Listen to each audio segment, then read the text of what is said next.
नमस्कार, ABP special में आपका बहुत बहुत स्वागत है। मैं हूं आपके साथ अनुराग मुस्कान। पश्चिम बंगाल की सियासत में बड़ी हलचल होने वाली है। ममता बनर्जी से बगावत करने वाले शुभेंदु अधिकारी बीजेपी में शामिल हो सकते हैं और यह बड़ा फेरबदल अमित शाह के बंगाल दौरे के साथ होने वाला है।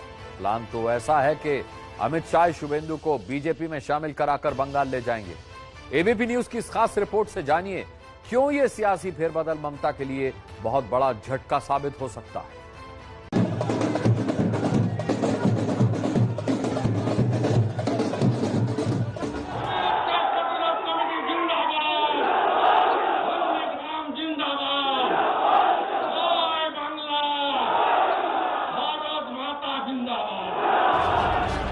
जिसकी रणनीतियों ने बंगाल में ममता बनर्जी की जीत की कहानियां लिखी। रवीन दासेर रक्त, सत्येन गोलेर रक्त, श्यामली मान्नार रक्त, बजल मंडलेर रक्त, नंदीग्राम जिंदाबाद, जय बांग्ला, भारत माता जिंदाबाद। जिसके साथ से ममता बनर्जी ने बंगाल में 2 बार सियासत का परचम लहराया।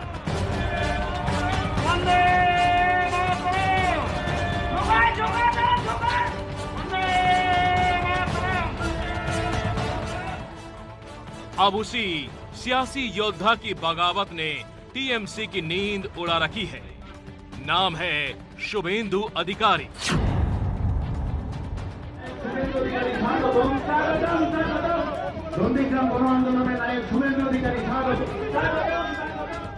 पश्चिम बंगाल में ममता बनर्जी की पार्टी टीएमसी में ममता के बाद सबसे असरदार नेता शुभेंदु अधिकारी को ही माना जाता है और शायद अब यही शुभेंदु बीजेपी का बंगाल में शुभ करने जा रहे हैं। शुभेंदुर परिवार ওই ছোট্ট 5 জন 7 জন 8 জনের পরিবার নয়। শুভেন্দুর পরিবার বাংলা বাঙালির পরিবার, পান্তা ভাত খাওয়া গ্রামের লোকের পরিবার। আগামী লড়াইতে গ্রাম জিতবে, জেলা জিতবে। बंगाल की सियासत पर सबसे विश्वसनीय और एक्सक्लूसिव खबर देने वाले एबीपी न्यूज नेटवर्क को सूत्रों के हवाले से खबर मिली है कि इस हफ्ते शुभेंदु बीजेपी ज्वाइन कर सकते हैं। खुद अमित शाह शुभेंदु का बीजेपी में स्वागत करेंगे। 17 दिसंबर को शुभेंदु विधायक पद से इस्तीफा देंगे। इसके बाद 18 दिसंबर को दिल्ली आकर बीजेपी ज्वाइन करेंगे। अगर आप सोच रहे हैं कि एक विधायक के जाने से ममता की पार्टी में क्या फर्क पड़ेगा, तो पहले शुभेंदु का सियासी असरदार परिचय जान लीजिए। शुभेंदु अधिकारी ममता के बाद टीएमसी में सबसे बड़े जनाधार वाले नेता हैं। शुभेंदु जिस प्रभावशाली राजनीतिक परिवार से आते हैं, उनका बंगाल की 65 विधानसभा सीटों पर असर है। जिस नंदीग्राम आंदोलन से ममता बनर्जी कभी सत्ता में कुर्सी पर बैठी, उसका प्लान शुभेंदु ने ही तैयार किया था।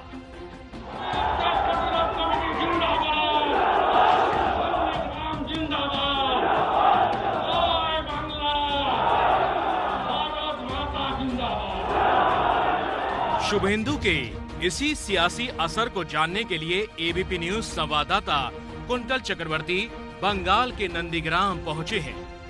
एबीपी न्यूज की गाड़ी आगे बढ़ रही थी और सड़क के दोनों ओर कभी घास, खेत तो कभी नहरें नजर आती।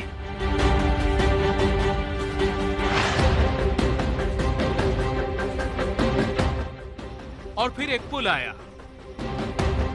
मेरे पीछे है नंदीग्राम और सामने खेजुड़ी। फिलहाल मैं खड़ा हूं पूर्वी मेदिनीपुर जिला में। 14 मार्च 2007 ये जो ब्रिज है, तेखाली ब्रिज, यहीं से बदल गई थी बंगाल की राजनीति का इतिहास। थोड़ी दूर पहुंचने पर हमें खेत में किसान काम करते दिखाई दिए। कार से उतरकर एबीपी न्यूज संवाददाता कुंतल चक्रवर्ती खेतों में उतर गए और सीधे किसानों की बंगाल की राजनीति पर राय जानी।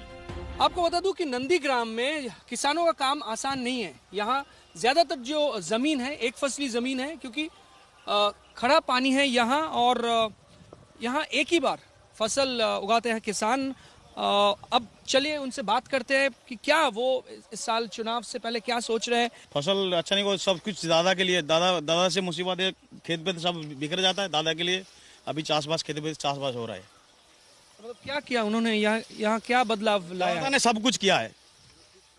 हम लोग को दादा शुभेंदु दादा जो यहाँ अच्छी काम किया है, उसी के बराबर मैं उसी के चाहता हूँ दादा सबसे अच्छी रहे। दादा तो तृणमूल कांग्रेस छोड़ दिया, आप क्या करेंगे? आप लोग से दादा का मर्जी है, दादा जो जाएंगे हम लोग भी वो ही जाएंगे। अखबार पढ़ते हैं कि पता है कि दादा ने इस्तीफा दे दिया तृणमूल कांग्रेस से। वो दादा का मर्जी है, वो जहाँ जाएगा उसका पीछे पीछे हम लोग भी जाएगा। हाल जाएगा दादा के साथ, रहेगा दादा के साथ। दरअसल नंदीग्राम में किसानों को काफी दिक्कतों का सामना करना पड़ता है। इसकी वजह है यहाँ हल्दी नदी से जो पानी आता है वो सीधे फसल के लिए सही नहीं माना जाता। जब से शुभेंदु अधिकारी यहाँ ममता सरकार में जल संसाधन और सिंचाई मंत्री बने थे तो किसानों की मुसीबतें काफी कम हो गई थी। नंदीग्राम में कुंतल चक्रवर्ती थोड़ा और आगे बढ़े। यहाँ अचानक हमें सड़क पर एक गाड़ी जाती दिखाई दी जिसमें जय श्री राम के नारे गूंज रहे थे।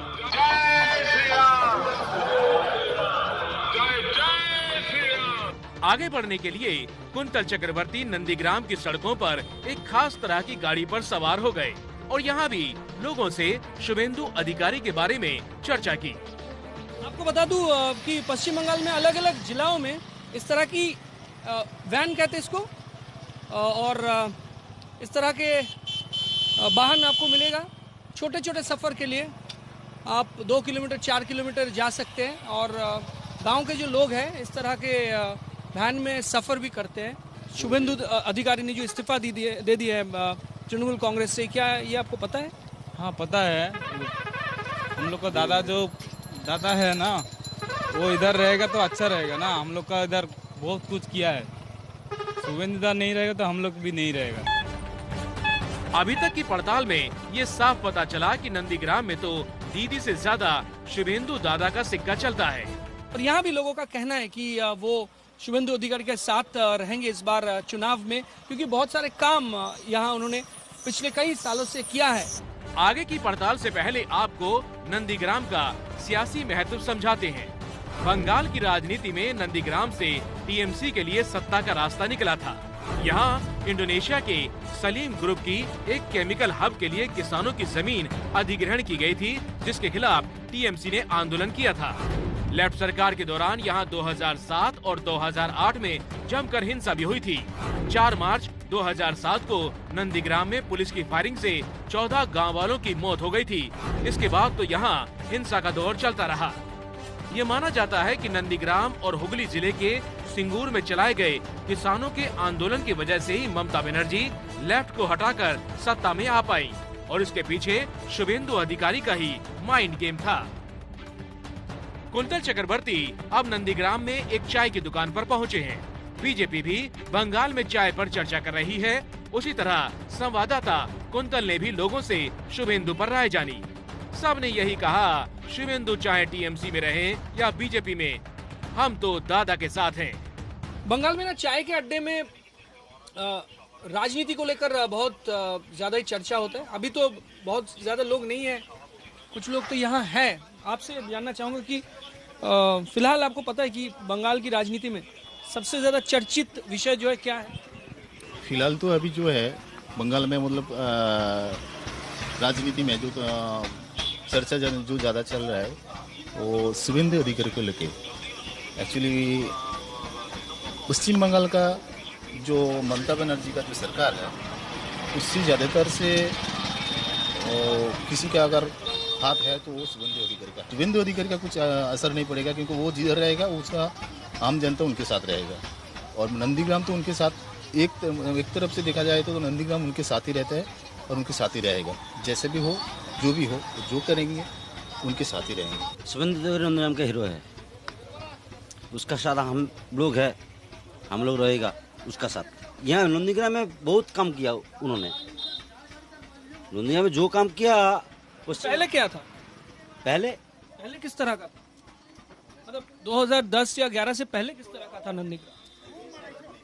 पहले यहाँ पे नहीं था अच्छा कुछ कह रहे हैं? हाँ, इतना अच्छा रास्ता घाट जो है, अभी पानी का कोई दिक्कत ही नहीं है यहाँ पर। रास्ते जो है फिलहाल बहुत सुंदर है। हाँ, तो पहले ऐसे नहीं थे। अब जिस नेता का बंगाल में इतना असर है, सोचिए उनका पार्टी से अलग होना ममता के लिए कितना बड़ा झटका है। और अब शुक्रवार को शुभेंदु ने बीजेपी का दामन थामा तो बीजेपी का बंगाल में शुभ होना तय लग रहा है। यानी जिस नंदीग्राम में सियासत के कांटों के बीच ममता के लिए शुभेंदु अधिकारी पहले चांद बनकर उभरे थे, अब वही चांद कैक्टस के कांटों की तरह चुनाव में ममता को चुभने वाला है। बंगाल में चुनाव को लेकर रोज अलग अलग तरह के विवाद सामने आ रहे हैं। बंगाल में जेपी नड्डा के काफिले पर हुए हमले का मामला चुनाव आयोग तक पहुंच गया।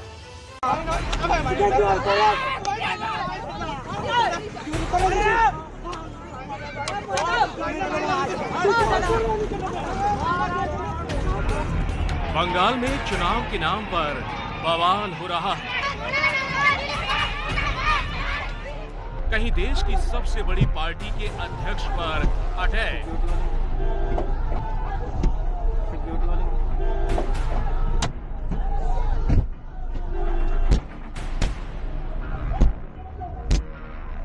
तो कहीं कार्यकर्ताओं का खून बहाया जा रहा है।